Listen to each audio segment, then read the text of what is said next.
ಒಂದು ಗ್ರಾಮದಲ್ಲಿ ನಡೆದ ಒಂದು ಘಟನೆ. ಒಂದು ಭೀಕರವಾದ ಚಂಡಮಾರುತ 2 ತೋಟಗಳನ್ನು ಸಂಪೂರ್ಣವಾಗಿ ಪರೀಕ್ಷಿಸಿತು.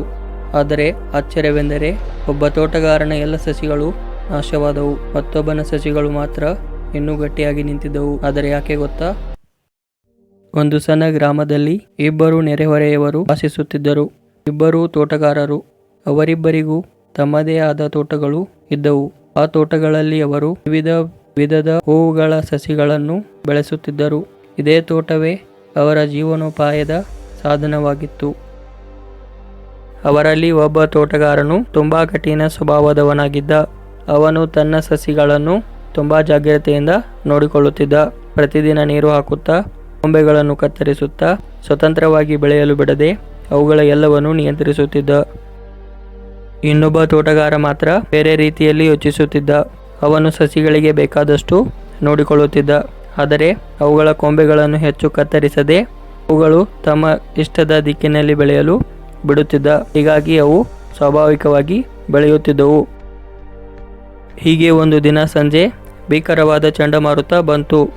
ಗಾಳಿ ಜೋರಾಗಿ ಬೀಸಿತು, ಮಳೆ ಭಾರಿಯಾಗಿ ಸುರಿಯಿತು. ಆ ಚಂಡಮಾರುತದಿಂದ ಅನೇಕ ಸಸಿಗಳು ನಾಶವಾದವು. ಮರುದಿನ ಬೆಳಿಗ್ಗೆ ಕಠಿಣ ಸ್ವಭಾವದ ತೋಟಗಾರ ಎದ್ದು ನೋಡಿದಾಗ ತನ್ನ ಎಲ್ಲ ಸಸಿಗಳು ಬೇರು ಸಹಿತ ಉಳಿರುವುದನ್ನು ಕಂಡನು. ಆದರೆ ಇನ್ನೊಬ್ಬ ತೋಟಗಾರ ತನ್ನ ಸಸಿಗಳು ಇನ್ನೂ ಮಣ್ಣಿನಲ್ಲಿ ಗಟ್ಟಿಯಾಗಿ ನಿಂತಿರುವುದನ್ನು ಕಂಡನು. ಯಾಕೆಂದರೆ ಅವನ ಸಸಿಗಳು ಸ್ವತಃ ತಮ್ಮನ್ನು ತಾವು ಹೊಂದಿಕೊಳ್ಳುವುದನ್ನು ಕಲಿತಿದ್ದವು. ಅವು ಗಾಢವಾದ ಬೇರುಗಳನ್ನು ಬೆಳೆಸಿಕೊಂಡು ಮಣ್ಣಿನಲ್ಲಿ ಆಳವಾಗಿ ಬೇರೂರಿದ್ದವು. ಆದ್ದರಿಂದ ಅವು ಆ ಚಂಡಮಾರುತದಲ್ಲೂ ಗಟ್ಟಿಯಾಗಿ ನಿಂತಿದ್ದವು.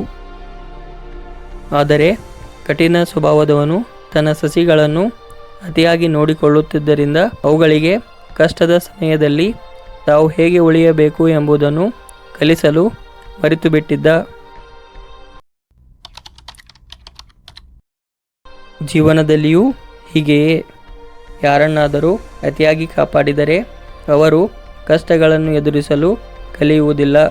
ಕೆಲವೊಮ್ಮೆ ಕಷ್ಟಗಳೇ ನಮಗೆ ಗಟ್ಟಿಯಾದ ಬೇರುಗಳನ್ನು ಕೊಡುತ್ತವೆ. ಕಥೆಯಲ್ಲಿ ಮೊದಲ ತೋಟಗಾರನು ಸಸಿಗಳನ್ನು ತುಂಬ ಹೆಚ್ಚು ನೋಡಿಕೊಳ್ಳುತ್ತಿದ್ದ. ಅದೇ ರೀತಿಯಲ್ಲಿ ಕೆಲವು ತಂದೆ ತಾಯಿಗಳು ಮಕ್ಕಳನ್ನು ಅತಿಯಾಗಿ ಕಾಪಾಡುತ್ತಾರೆ. ಎಲ್ಲ ಕೆಲಸಗಳನ್ನು ತಾವೇ ಮಾಡುತ್ತಾರೆ. ಮಕ್ಕಳಿಗೆ ಸಮಸ್ಯೆ ಬರದಂತೆ ಎಲ್ಲವನ್ನು ತಡೆಯುತ್ತಾರೆ. ಇದರಿಂದ ಮಕ್ಕಳು ಸ್ವತಃ ಸಮಸ್ಯೆಗಳನ್ನು ಎದುರಿಸಲು ಕಲಿಯುವುದಿಲ್ಲ. ಎರಡನೇ ತೋಟಗಾರನು ಸಸಿಗಳಿಗೆ ಬೇಕಾದಷ್ಟು ಕಾಳಜಿ ಕೊಟ್ಟು ಅವು ಸ್ವಾಭಾವಿಕವಾಗಿ ಬೆಳೆಯಲು ಬಿಡುತ್ತಿದ್ದ.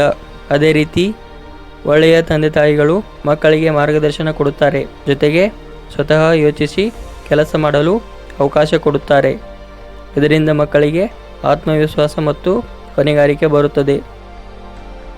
ಕಥೆಯಲ್ಲಿ ಚಂಡಮಾರುತ ಬಂದಾಗ ಸ್ವಾಭಾವಿಕವಾಗಿ ಬೆಳೆದ ಸಸಿಗಳು ಮಾತ್ರ ಗಟ್ಟಿಯಾಗಿ ನಿಂತಿದ್ದವು. ಜೀವನದಲ್ಲೂ ಹಾಗೆಯೇ ಮಕ್ಕಳು ಸ್ವತಃ ಸಣ್ಣ ಸಣ್ಣ ಸಮಸ್ಯೆಗಳನ್ನು ಎದುರಿಸಿದರೆ ಅವರು ಬಲಿಷ್ಠರಾಗುತ್ತಾರೆ. ಭವಿಷ್ಯದ ದೊಡ್ಡ ಸಮಸ್ಯೆಗಳನ್ನು ಸಹ ಧೈರ್ಯದಿಂದ ಎದುರಿಸಬಹುದು. ಸರಳವಾಗಿ ಹೇಳುವುದಾದರೆ ಒಳ್ಳೆಯ ತಂದೆ ತಾಯಿಗಳು ಮಕ್ಕಳನ್ನು ಕೇವಲ ಕಾಪಾಡುವುದಲ್ಲ, ಅವರನ್ನು ಸ್ವತಂತ್ರವಾಗಿ ಬದುಕಲು ಮತ್ತು ಕಷ್ಟಗಳನ್ನು ಎದುರಿಸಲು ಸಿದ್ಧಗೊಳಿಸುತ್ತಾರೆ.